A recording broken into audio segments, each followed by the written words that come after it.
It's me, Jake. Hey, Sam. And we have a wonderful top 8 match for you. We have Jacob Lintner, aka Linty, versus Colby Harrison, two New England locals. Jacob from Massachusetts nowadays, originally from St. Louis. Colby, I think from Connecticut, always coming up for events, albeit not too far. And they're just two terrific players with two completely different teams today. Jacob rocking a team of Gouging Fire, Jian Pao, Ogrepon, Amoongus, King Gambit, and Fluttermane.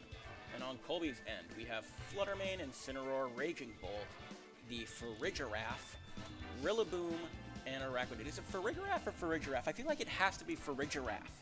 The soft G? Really? I thought Well, it was... it has to incorporate if it's giraffe, right? Because it's Giraffe-a-rig, so it has to be Farigiraf. Okay, but the last G in Giraffe Rig is hard G.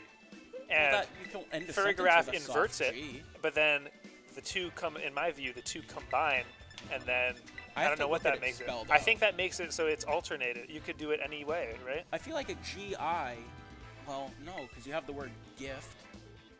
And All right, you know girl. what? I want to say I'm glad we're getting Jacob on stream. He had a fantastic run through Swiss. He was 5-0, and we're now finally getting to see his team with some really excellent themed nicknames. This looks like it could be presentable at a regional, I must say.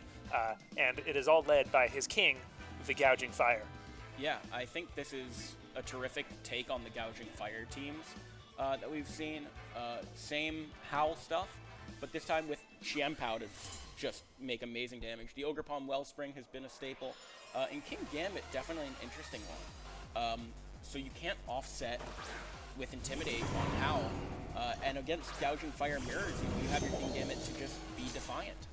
Yeah, and here you see those two Pokemon coming out on lead, the King Gambit and the Gouging Fire right next to each other. And on Colby's side, you have this Choice Specs Fluttermane ready to do some damage with some strong Fairy type attacks that hit both of Jacob's Pokemon for neutral damage. We'll see if, looks like this Rillaboom is pressuring Fake out here. We'll see how much Jacob respects it. But the fact is, he cannot protect with the King Gambit, so it might just be in his best interest to throw out some attacks and see whether or not Colby can take them. Yeah, so it is to be noted that Jacob's King Gambit is Assault Vest, which is, I think, the right call right now for what's going on in the metagame. But right now, not being able to protect in front of a Fake Out, a bit dicey. But we do see Colby switch on a likely Fake Out, trying to get a free switch in here, as King Gambit probably going to go for an Iron Head, maybe a Cow. But we do see the Iron Head into the Raging Bolt. That's going to be a nice resisted hit. And both Pokemon that took damage, the Dinosaur Brothers, are going to recover their HP with Grassy Terrain, and Raging Bolt additionally with its leftovers. This nickname for, it looks like Colby's got a cryptid-themed nickname team. And the Mokelembembe is stirring something deep in my deep in my memory. I think I remember reading about it. I don't remember if it was like some sort of like lake monster, like from Africa. Either way, a fantastic nickname. I think just so far from what we've seen, before saying anything about the battle itself, this is the best nickname matchup that I've seen today. Yeah, we have, I assume, chess pieces. It's chess pieces, versus yep. cryptids, and I've never heard of them. Mokelembembe?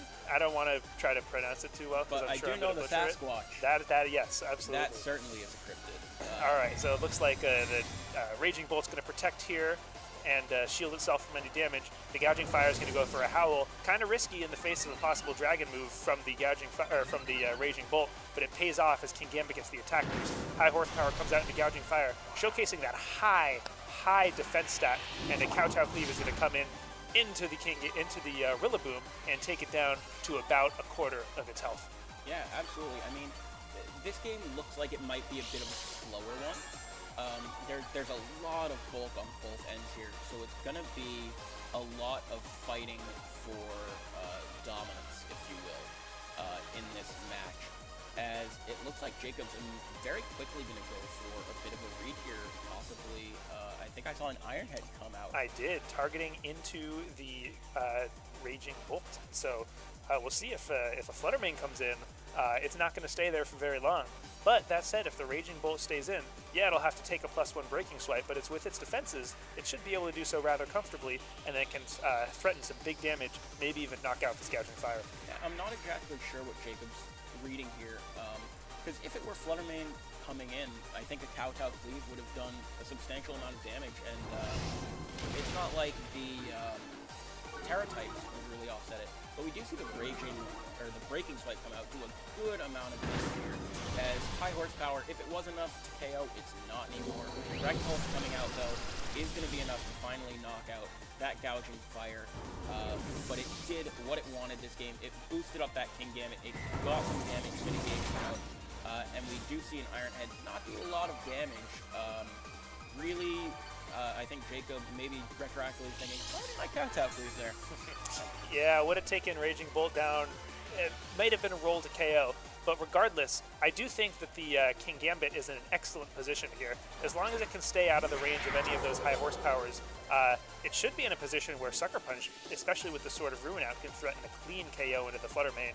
And I don't think that anything that Colby has in the back is necessarily going to threaten it, as long as it keeps that Terra alive to keep Incineroar from being too much of an issue. And I don't think, something tells me Araquanid was not brought to this game, given that it doesn't have its Trick Room setting buddy on the field. I would have to agree with you there, Sam.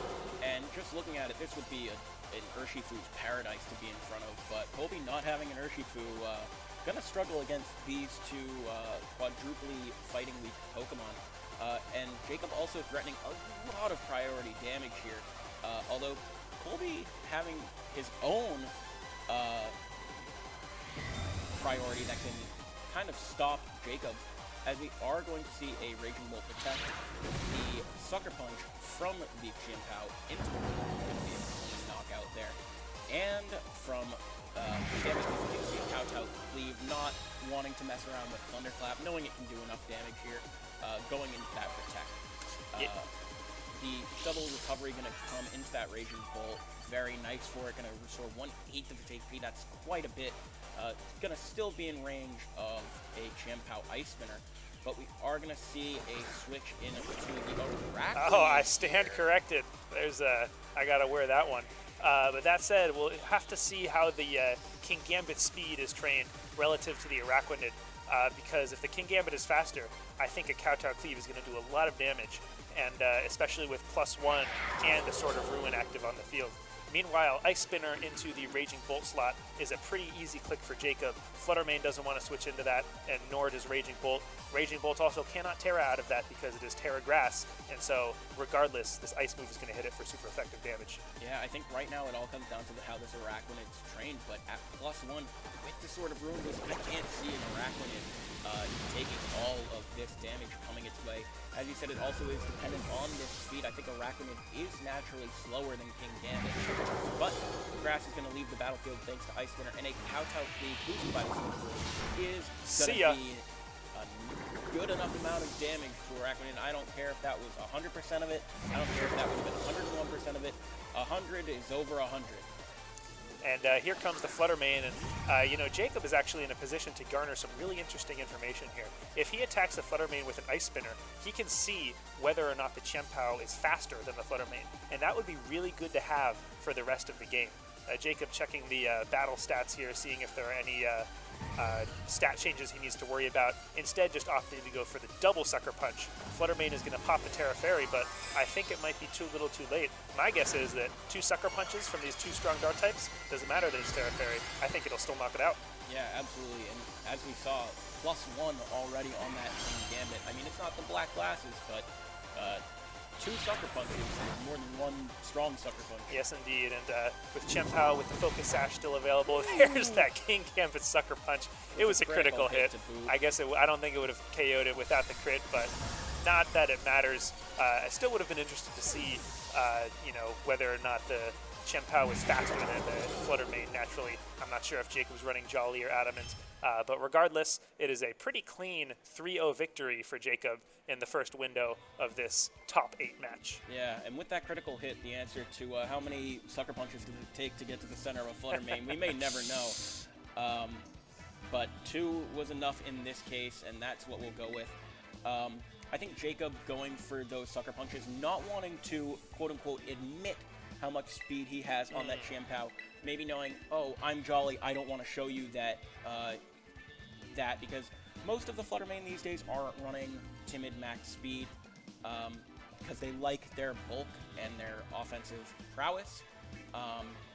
So Chien-Pao, even though it would have been safe with that that Focus Sash, probably didn't want to show off anything or say, hey, I'm Adamant, hey, I'm Jolly.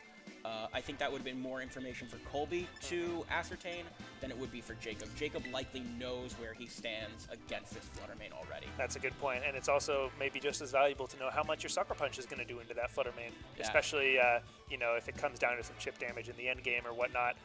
Good to know maybe how Colby's Flutter Mane is trained, garnering as much information as you can for round 2, which is about to happen. And it looks like Jacob is selecting the same 4 Pokemon. It's up to Colby to adjust. What do you think he can do? I couldn't agree more, but I think that Araquanid with the Clear Amulet is a great pick into this Gouging Fire immediately. Those Breaking Swipes are not going to do a lot. That Roaring Slam, Heat Crash. Heat Crash, Thank you. Water Bubble. Is going to do a lot with the Water Bubble, but we did see, I believe, that the +1 Kowtow Cleave in Sword of Ruin was enough. The question is, out of Sword of Ruin, is it enough? And can Araquanid's Water Terra, Water Bubble, Liquidation one-shot a Kingambit? A lot of hard-hitting moves to come out. And here comes Farigiraf and Araquanid right away. The same lead for Jacob. He's got the Gouging Fire and the Kingambit. And I think it's pretty clear here that Colby is going to lean a little bit more into that Trick Room mode. We'll see if Jacob has the tools to react to it. My hunch is, with his Amoonguss in the back, he's more than happy to see this lead come out from Colby. Not to flex my cryptid knowledge, but the thylacine, I don't know how to pronounce it, but I can tell you that it's a cryptid from Australia, a kind of like wolf-like creature, possibly based on the now extinct Australian wolf. You mean the Drop Bear? What? The Drop Bear, the famous Australian Drop Bear. Oh, I know. I remember that. Oh, okay, so we are going to see a very aggressive play here as Colby goes for the Helping Hand into Araquanid. No Terra here, opting to conserve it as a Howl comes out. Oh, the Iron Head, maybe predicting a Terra. Absolutely, making a very aggressive lead there, trying to run away with the game, I think. And let's see if Jacob's going to have to pay for that with his Helping Hand liquidation. No.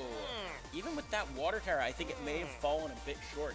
Fortunately, for Colby, did not get the defense drop onto the Kingambit. Always have to be careful of that one.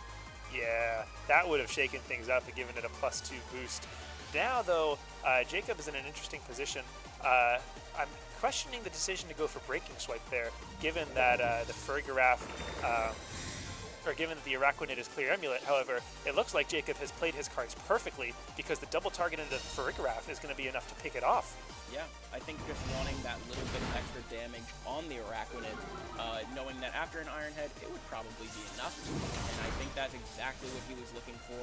And Araquanid gets out of this turn, not taking damage, but falling behind on that match a little bit.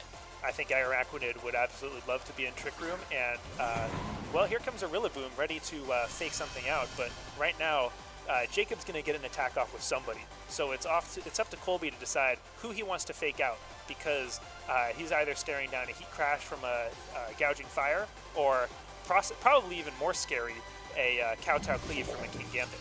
So we'll see what the decision is. Araquanid, maybe if it's lucky, I think Colby can manipulate it where if he fakes out the Kingambit, he can guarantee that his Araquanid gets an attack off, but I think its days are numbered. Yeah. It's not looking too good for Colby here. Araquanid definitely has some staying power, and with that Water Bubble, doesn't care all too much about the fire move that Gouging Fire can throw out. As we are going to see a Terra on Colby's side of the field. I'd recognize those glasses anywhere. As we are going to see a Terra Fire from that Rillaboom. Not going to care nearly as much about that Heat Crash, and going to be able to do quite a bit of impact, not damage, with that fake out. Breaking Slice coming out, going to lower the attack of That's some both damage. Pokemon if the Araquanid had not been holding its trusty clear amulet around its questionable neck. Liquidation coming out into the Gambit, picking up a clean KO there. Yeah, I mean, clean turn for Colby, getting rid of a huge threat to his team. And it looks like Amoonguss is going to come in. Normally I'd say, oh, that's very passive to have both your Gouging Fire on the field and your Amoonguss. But Amoonguss is standing pretty unopposed and can actually spore the Rillaboom in this situation thanks to the terrestrialization. While Gouging Fire is pretty free to throw out spread breaking swipes just to rack up damage slowly but surely. Yeah, I think this Amoonguss is in a really nice spot here, although not necessarily from a damage dealing standpoint. Now that Rillaboom is no longer a grass type, not only is it vulnerable to Spore, but it's also vulnerable to Rage Powder. And so any high horsepowers that it's trying to throw out into the Amoonguss or into the Gouging Fire can be redirected. Now, it's important to note here that as the Gouging Fire goes for a Burning Bulwark, even if Araquanid targets a Liquidation into it, it will not get burned. And that's thanks to its Water Bubble, which is like 3 abilities into 1. It is crazy how strong that ability is. Kind of the only thing that's dragging this Water Spider into relevance. Fantastic play from Jacob, deciding to target the Rillaboom slot with the Spore, knowing that a Protect was not an option, and a Switch means that this Flutter Mane that came in, it's now asleep. Absolutely, and just being able to now damage that Flutter Mane, I mean, if Colby wants to switch back to that Rillaboom, it is going to have to take a little bit of damage for its trouble. Araquanid, a bit of a sitting spider here, having to take that Spore most likely. But we actually see the Rage Powder coming out, probably wanting to force a Rocky Helmet damage. If it's holding that Rocky Helmet, I can't find it on the sheet. It's actually Citrus. So not going to be taking that damage, but also allowing a spot where Gouging Fire is just able to keep doing Gouging Fire things. Yep, and this Flutter Mane is now, it has not taken a single sleep turn. So despite the fact that it's in the back, it's kind of out of commission for at least the foreseeable future. And now this Amoonguss is in a great position here. It can kind of just lounge on the field, throw out some spores. It's got 2 juicy targets to try to put to sleep right now. The Rillaboom can't protect. The Araquanid will be able to get 1 round of damage off, but then it'll be asleep. Rillaboom deciding to use Fake Out on the Amoonguss, try to prevent that sleep from happening.